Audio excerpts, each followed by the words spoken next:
Happy weekend, everyone. So, I just want to share a very interesting story, and I hope it inspires someone out there watching this. So, this picture was taken in Germany at the University of Cologne. So, I was just maybe 400 level student at the university when I got the opportunity and I was able to attend. So, I just want to share how I got the opportunity, what happened. It's going to be a bit, long video. So share with someone currently studying at the university who may be interested and who will learn a thing or two. And I've always been an advocate of if you are studying right now, don't just focus on your course of study. Don't just focus on the academics. Try to explore, right? Volunteer and look at other opportunities that are available even beyond your current course of study. So I shared this story sometimes ago. It was published by the cable newspaper. You could see the link here and even displaying. So the story actually got like a national attention and I would say international attention as well. But this is the first time I'm sharing it like in a video, and I hope that I'm able to do justice to the story. So let's begin. So it happened that, I told you before that I've always liked volunteering. So I was studying civil engineering, but I was in the Faculty of Law as a campus journalist. So I think I started as correspondent, then I moved to becoming the deputy editor in chief. Up to the only reason why they didn't make me the editor in chief was because it's part of the constitution of the editorial board that for you to become the editor in chief, then you have to be a student of the Faculty of Law. So just imagine me, I was a civil engineering student all the way from Spider Building to the Faculty of Law. Makes no sense, but I enjoy writing, and I've been writing from the time I remember anyway. So yeah, so I used to write a lot, and my first certificate was actually gotten from the World Bank. So I became a World Bank essayist. So after I got the World Bank, um, essay competition certificate, I was kind of motivated. I'm like, okay, maybe I can actually write. For me to be selected among the top 25 in the world, and I was given a certificate by the World Bank, maybe I have that gift. I should write more. So I began writing more essays. I wrote for different organizations. Then one day, I was just going through, I think it was the Department of English, the editorial board, Megaphone. So for those that are familiar with OAU, so the Megaphone is like the biggest campus editorial board. So I saw this opportunity that so students can actually travel to Germany for World Business Dialogue, and I took a picture of it and I decided to write. So I went on the website, look at all the requirements, and I wrote the essays. And at the end of the day, so after several months, I was one of the top 300 to be selected across the world. And it was very simple. So we're supposed to, so the University of Cologne was the one inviting top 300 students and young leaders across the world. And the university was going to be responsible for our accommodation. They provided the hostel. They were responsible for all the transportations within Germany. So both from the airport to the hotel and all of that. And they were also responsible for feeding. So the only responsibility for us that were invited was that we were supposed to fly ourselves to Germany. So visa application, they were going to give us documents for all of that, and ticket was our responsibility. But here I was, like I was just a 400 level going to 500 level. Of course, I didn't have so much money that would afford me to go to Germany, and back. The event that I went earlier, which was the Total Summer School, was like 1.5 year. I mean, from then, and I'd spent most of the stipend that I was given. So of course, I didn't have that money. Plus, I was saving money for my project in final year. So it wasn't like something that I had so much money for, but I wanted to attend because I felt like that was going to be an opportunity to project and propel my career. Because in my head was like, okay, if I am able to go to Germany, come back, definitely I can add that to my CV, and that would like open doors, and all those kind of things. So it was something that I was interested in. So when I got the opportunity, I wrote back to them, I accepted it, and they gave me the documents to apply for visa. And here's where it gets interesting. So I had all the documents, and the next thing was for me to apply for visa. So I think visa was relatively cheap then. I wasn't just sure if I was going to be given because that was my first time of applying for visa on my own, right? So, but surprisingly, it was kind of easy. Like, as a student, I didn't know I could do that myself. I didn't want to involve any agent. I've never liked involving agents in whatever I do.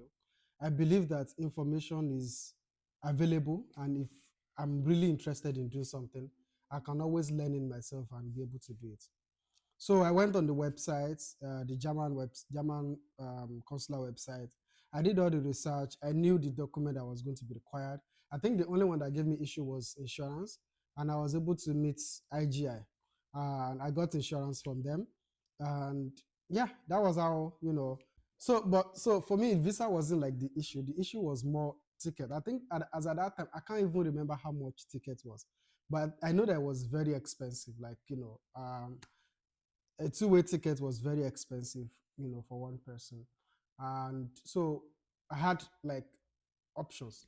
So one option is to write to organizations to give me money for me to be able to travel. So I requested for a letter from the school, University of Cologne. They gave me the letter to write for sponsorship. So I wrote like, several letters. I wrote to different organizations that I'm not going to be mentioning them, just so that I can be able to protect their identity. A lot of them said no, of course. So there was a particular government organization that I wrote to. In fact, I went to my state government, and I wrote to the governor at the time. I'm not going to mention names, and I didn't hear anything. So I went to the Ministry of Finance to confirm if they got my letter. I went there, waited for almost 1 day to see the director. And at the end of the day, nothing came out. So they just told me, oh, they are working on it, and all of that, fizzles away. Then I went to, there was one particular DG of a parastatal in Ife, who was a very, very good man at the time. This guy, this man, I met him, and I explained to him what happened, why I needed his support. And he looked at me and he said, like, he's really inspired and encouraged by my audacity and everything to write to his office, because I was very desperate. I needed money and I was running against time. But he told me one thing. He said, you know what? If you are able to find your way to Germany and come back, I'm going to give you 50K to support your ambition. That was the only thing he told me, and that was an inspiration. So I took that as a positive note. So after my meeting with this DG, and he gave me that courage, I'm like, okay, fine, that's 50K down. So if I'm able to find my way there, then. And one day, I don't know who I was talking to, but it could be one of my friends, and we were just talking, and he just told me that, look, you can actually write to airlines, right, and try to get sponsorship. And at the end of the day, we decided that, okay, so most times when airlines fly from one country to the other, like Nigeria to Germany or to London, for example, most of the seats are not filled. There should be extra seats that they're definitely not filled. Why don't we just write letter to them that they should give me one free seat just to and fro, right? And that's what we did. So I didn't ask for money again. All my letters, I wrote letters to all the airlines that I could think of in Nigeria that go to Germany. So the British Airways, Lufthansa, Air France, KLM, all of them. No local airlines though, like all the international airlines. I wrote letters to them I wrote letters to them, put my name, addressed it to them. I deliberately went online, looked on LinkedIn, checked the marketing managers of each of the airlines and their general managers, wrote specifically to them. The envelope, like if you go to Ife and I post, they have all my documents. Like I bought the stamp, put it on the envelope specifically directed to them so that, I don't want a situation where the letter will get to their office and it's a receptionist that is going to read it or a secretary. I wrote it, sealed it, and put the name, and I said confidential. So I wrote to all of these people. Guess what? After 2 weeks, no response from any of them. So then I went back online, went to their, each of their website. I remember it was British Airways that I wrote on their email, on the website, like a form on the website. I went to their corporate social responsibilities. Just filled the form. Stated my case, told them what I was trying to do. And of course, it came back negative that they don't do those kind of things. So after another 2 weeks of not hearing from them, the next thing I did was, okay, so if they don't respond to my physical letters, then maybe I should send those letters as email, right? So the next thing was, okay, I need to find the email of the direct people to send the letters to. And that's where the work, started. So of course, the next thing was for me to get the email addresses of these individuals, and so I went on LinkedIn again. I already got their names. I thought that, okay, if I could get their email from LinkedIn, maybe I would be able to send it to them, but I didn't get email. So the best I could get was the general, marketing and contact email from each of the airlines. So I sent it to them. Then it clicked to me that there's actually, so every country that I know, at least I know of France, they have Air France. So it clicked to me that actually Germany also have like a national carrier, like, airline, which is Lufthansa. So I was like, okay, instead of spreading, at least British Airways out of it. They already told me no, so that's fine. So instead of sending generic emails and going after all these guys, why don't I just focus on Lufthansa? And that's what I did. So the next thing I did was, okay, now let me focus on Lufthansa airline and ask for just one free ticket from Lagos to Frankfurt and come back. The university was going to take care of my trip from Frankfurt to Cologne and then come back. It was via train. So I went on LinkedIn. I checked for the marketing manager of Lufthansa airline as at the time. So I saw her name. I'm not going to mention the name. So I saw her name, first and last name. So I knew that, okay, if I was going to send an email, then I need to get her email address. Her email was not on LinkedIn. So what I did was, I remembered my time with Total when I was doing internship, that every corporate organization has an email, like an email extension. So for example, at Total, it was your first name dot your last name at total.com. If you're a full-time staff, if you're a contract staff, it was your first name dot your last name at external.total.com. So I went on Google and I said, okay, Google. Like now it's AI and all of that. So then it was Google. So I just typed on Google, what is the email extension of Lufthansa airline? So Lufthansa told me it was first name dot last name at dlh.de. So of course, let me even mention the name. So this lady's name is Adenike Macaulay. So if she's watching now, I've told this story several times. I'm sure that she's going to be laughing right now. So I saw her I saw her name as Adenike Macaulay.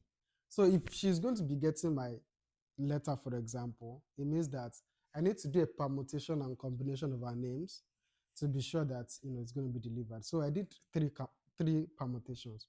So the first was I did Adenike.Macaulay at dlh.de, which is Lufthansa's email extension. The next thing I did was I did Nike.Macaulay at dlh.de. Then the next thing I also did was Macaulay.Adenike at dlh.de. So I sent my letters to those 3 emails. 2 of them bounced back. 1 of them didn't bounce back. I won't tell you which one. So that was like a win for me, that, okay, it means that 1 has been delivered. It's not left for me to know which one has been delivered. Of course, it's the one that was not, that didn't bounce back. After 2 weeks, I didn't get any response from her. I'm like, hey God, will I go for this conference or not?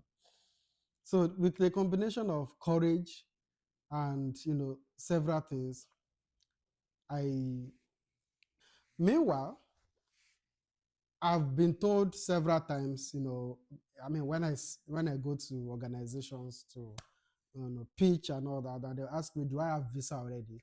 And I would say no. I'm waiting for me to get tickets before I can process the visa, because perhaps visa would also want to see that I have commitment and enough fund for the ticket. So the next thing for me was, okay, if I was going to go to Lufthansa airline, I need to show some level of seriousness. So let me apply for the visa first. So I did apply for the visa with all the documents that they gave me. I was lucky enough to talk to a colleague of mine, and he was able to use his uncle's account, and the account, I mean the uncle. So I presented all the required documents for the visa application, including proof of fund and letter of sponsorship from the university, of course. And I think it was within like a week or so, my visa came out. It was so smooth. I didn't even expect it that they were going to grant me visa. I thought that they were going to deny me because I was just a student. But it was smooth. So they gave me the visa. It was 1 week visa because the event was 1 week long. And that was it. So I got the visa. So the day I was going to collect the visa in Lagos, I told myself, instead of just going to the German embassy alone at Water Carrington, I would rather use one stone to kill two birds, or how do they say it? That I will actually go to the Lufthansa airline office and hear what they have to say. That why have they not replied my email all this while? So I left Ife very early in the morning. So I went to the German embassy to collect my visa, and from there I went to was is it Golden Gate, or I mean the office is somewhere on the island close to law school. There's a name they called Church Gate, yeah. So it was Church Gate. So as I got there, I met the receptionist, and of course the office is in like maybe fourth or fifth floor. So the receptionist downstairs. So I said, oh, I'm going to Lufthansa airline. So they directed me to the elevator. Remember, I was a student. So I mean, I had no experience with most of these things. So I went to the elevator and then pressed the floor. So as I got to the floor, they also have another receptionist. So I spoke with this lady, and I said, I'm here to see Mrs. Adenike Macaulay. And the lady looked at me. I'm like, and she was like, did she give you an appointment? Of course, I didn't want to lie, because in case Ms. Adenike comes out, she was going to ask me if she gives me an appointment. So I told the lady I sent her an email. So the lady didn't ask me back if she responded to my email or not. And I also kept quiet. That's why she said, okay, hold on. So as she made the call, she spoke on the phone. I didn't hear what the other person was saying. So she was like, oh, there's a guy here from OAU. His name is so and so. The next thing I heard was, oh, she said you can come in. So she did not even finish her statement before they asked me to come in, right? Which means that she saw the email but didn't send me a response or even reply at all.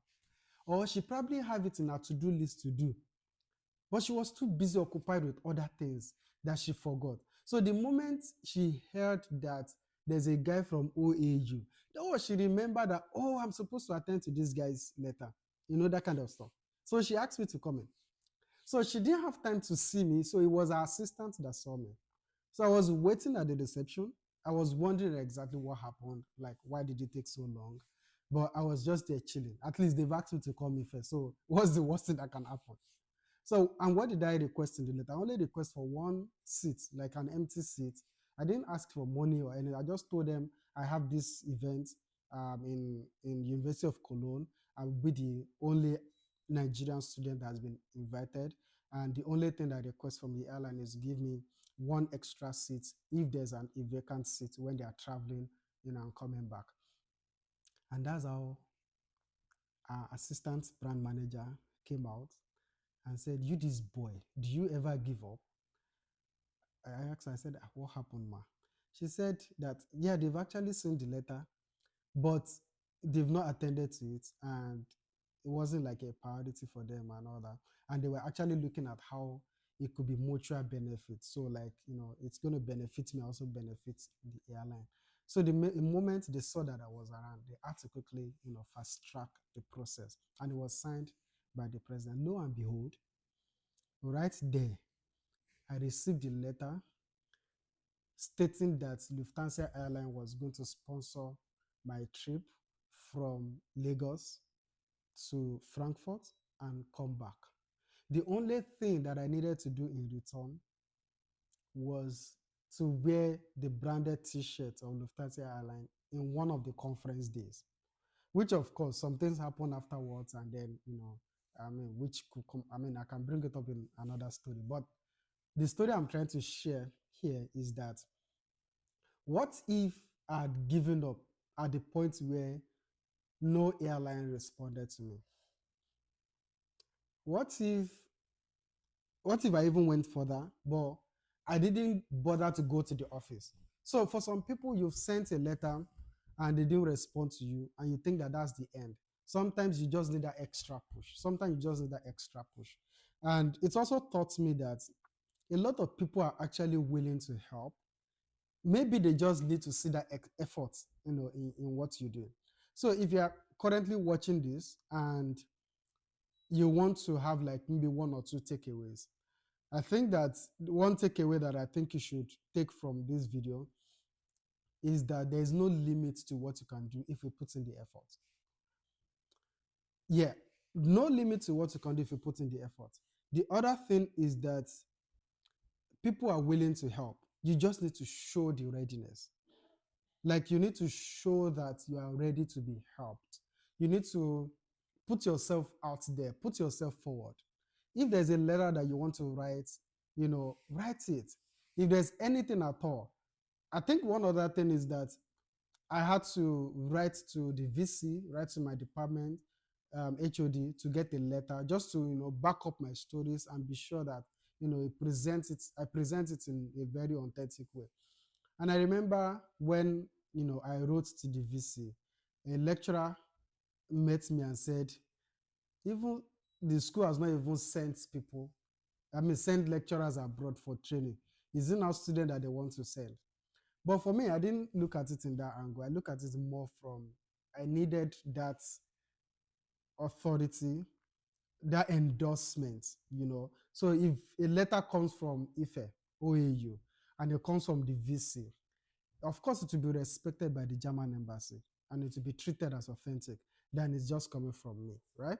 So sometimes you may not get value in monetary terms from some certain places. It could be that endorsement. It's like getting a recommendation from your lecturer, and it's written on the letterhead of the school. It speaks more volume than if your lecturer gives you money, right? Because those things open doors. So what I'm saying in essence is that people are willing to help. You just need to put yourself in a position where they can help you, right?